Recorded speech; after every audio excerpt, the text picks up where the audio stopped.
Tout le monde est sur ses 31. Mais dis-moi, c'est ce que je vois. Je vois les visibles. Alléluia. Je vois quoi? Les visibles. Les corps. Qu'est-ce que je vois? Les cheveux. Qu'est-ce que je vois? Les habits. Alléluia. Oh, la Bible dit que tout ce qui est visible est... C'est-à-dire tout ce que j'ai vu.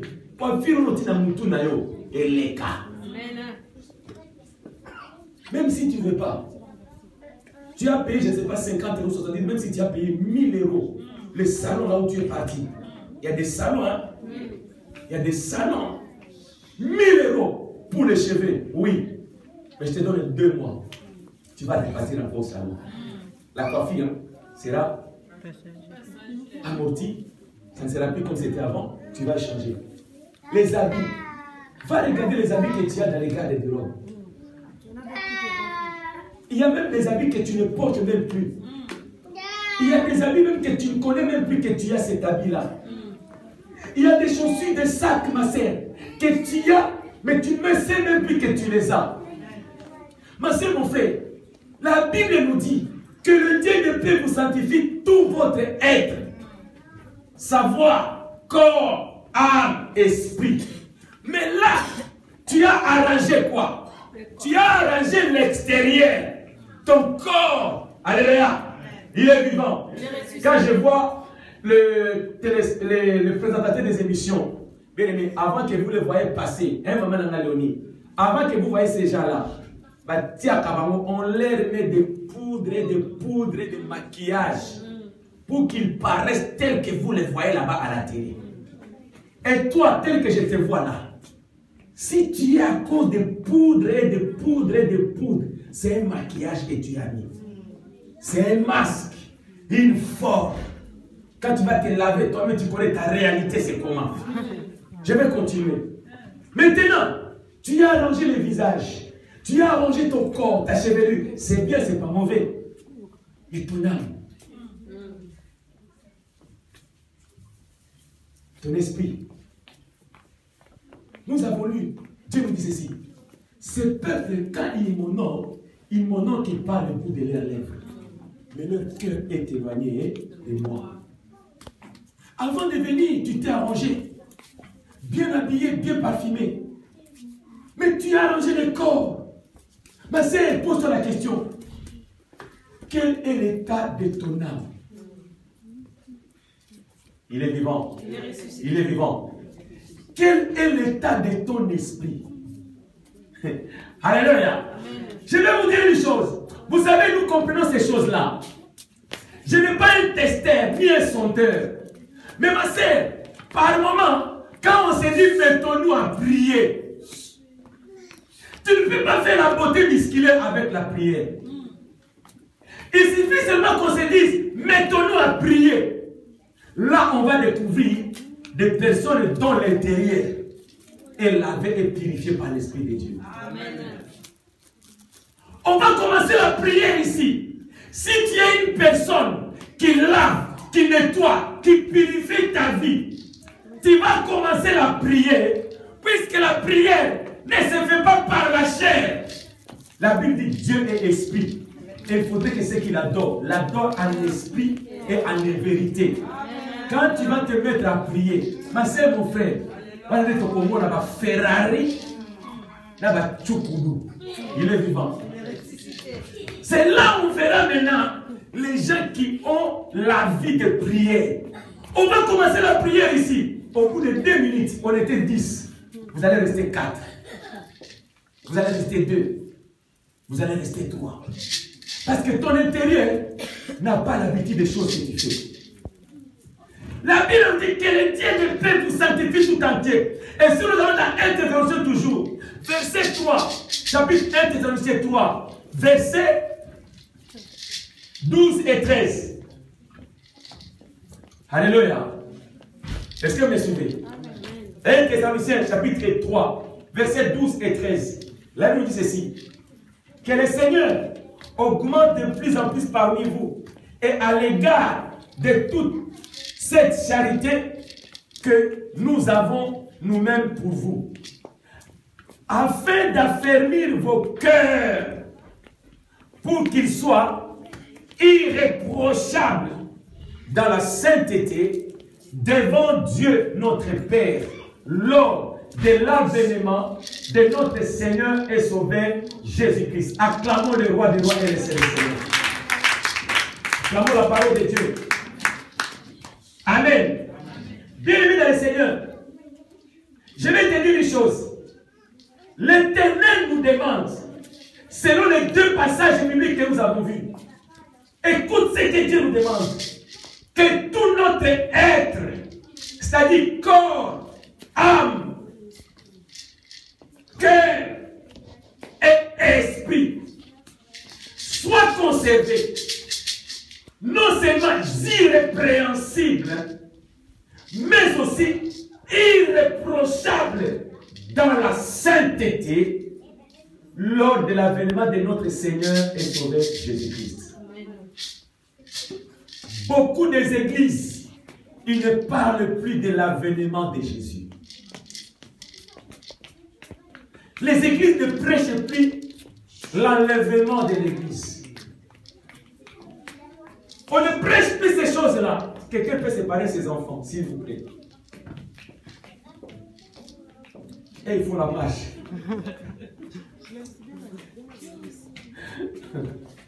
Qu'il est salué. Amen. Et l'image ne dérange pas, mais les autres avec dérangent. Amen. Amen. Bien-aimés dans le Seigneur, beaucoup des églises ne parlent plus de l'avènement de Jésus. On ne parle même plus de l'enlèvement. Ma sœur, mon frère, une fille qui est célibataire, un homme qui est célibataire, il attend le mariage. Quelqu'un qui a demandé l'asile, il attend une réponse. Une femme, quand elle est enceinte, elle attend de mettre au monde. Quand tu as travaillé pendant 30 jours, tu attends un salaire. Chrétiens que nous sommes, l'église que nous sommes, ma sœur, mon frère, je vais te dire une chose. Est-ce que vous me suivez? Amen. Ma sœur, nous n'attendons pas la manne qui va tomber du ciel. L'église attend une et une seule chose aujourd'hui.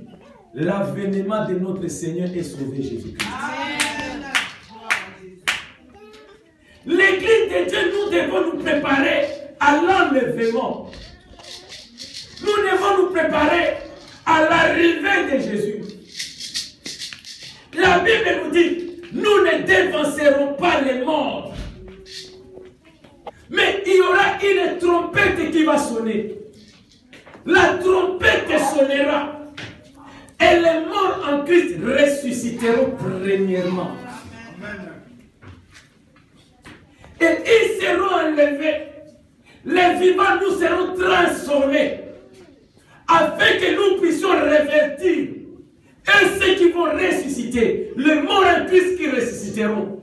Et nous les vivants, qui seront dans le Seigneur, irrépréhensibles et irréprochables dans la sainteté, selon Dieu, et non pas selon ta conception. Nous serons tous transformés et nous revêtirons un corps incorruptible, un corps céleste, et nous serons tous enlevés. Nous irons rencontrer le Seigneur dans les airs. Il est vivant. Il est vivant. Un enfant de Dieu, tu te réveilles le matin pour aller au travail. Pose-toi la question. Si l'enlèvement me trouvait dans les bus ou bien dans les trains, est-ce que je dois partir ou bien je ne partirai pas? Alléluia. Tel que nous sommes là, ça peut arriver. Bien aimé, personne ne connaît ni les jours ni l'heure. Nous devons nous préparer, ma soeur, mon frère. Malheureusement, aujourd'hui, la triste réalité, nous vivons cette parabole des 10 vierges que le Seigneur Jésus-Christ avait donnée. Jésus-Christ nous a parlé du parabole des 10 vierges. Dans ces paraboles, qu'est-ce qu'il dit? Il y avait 10 vierges. Toutes ces femmes, elles attendaient leur mari, un seul époux. C'est-à-dire qu'il y avait un homme qu'il y en avait 10. Et toutes les 10 étaient dans une même maison.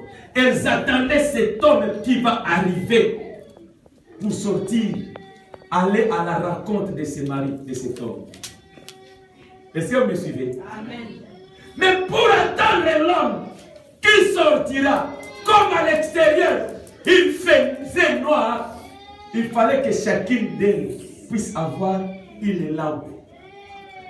Et que dans la lampe, qui est de l'huile, l'huile pour alimenter la flamme de la lampe. Bien-aimés dans le Seigneur, la Bible nous dit ceci. Toutes ces femmes, il y en avait 10. Mais parmi les 10, il y en avait 5 qui avaient l'huile. Il y en avait 5 qui n'avaient pas d'huile. L'huile, c'est l'onction. L'huile, c'est le Saint-Esprit. Si tu n'as pas l'Esprit de Dieu, tu ne participeras pas à l'enlèvement. Si tu es un chrétien, un pied dedans, un pied dehors. Si tu es un chrétien, tu ne changes pas. Un homme ne peut pas changer un autre homme. Ce n'est pas un pasteur qui peut te changer. Ce n'est pas ton mari qui peut te changer.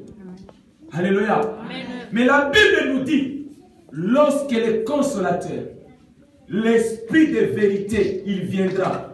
Lorsque le Saint-Esprit viendra, il vous convaincra à ce qui concerne le péché, la justice et ce qui est le jugement. Amen. Ma sœur, tu vis encore dans le péché parce qu'en toi, le Saint-Esprit, qui est le consolateur, n'est pas encore arrivé dans ta vie.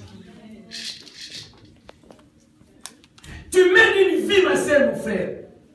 On te parle, on t'explique certaines choses. Tu ne veux pas écouter parce qu'en toi, il n'y a pas le Saint-Esprit pour te convaincre du mal que tu es en train de vivre et de faire. Quelqu'un qui a l'Esprit de Dieu, dès qu'on lui parle directement, il comprend.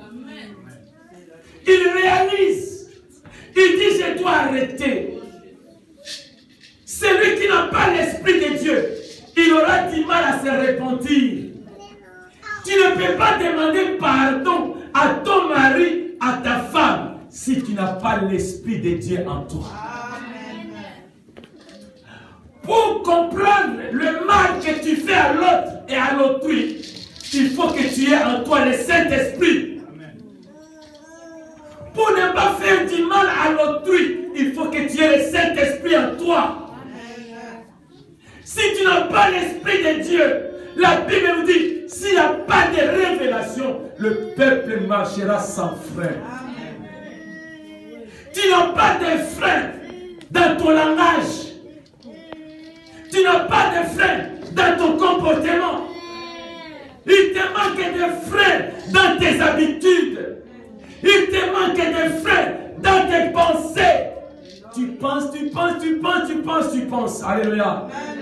L'esprit de la masturbation, l'esprit de l'impudicité, tu n'as pas frein à ces choses-là. Parce que je vais te dire une chose, il manque en toi l'Esprit de Dieu pour te dire arrête. Mais frère, ces choses.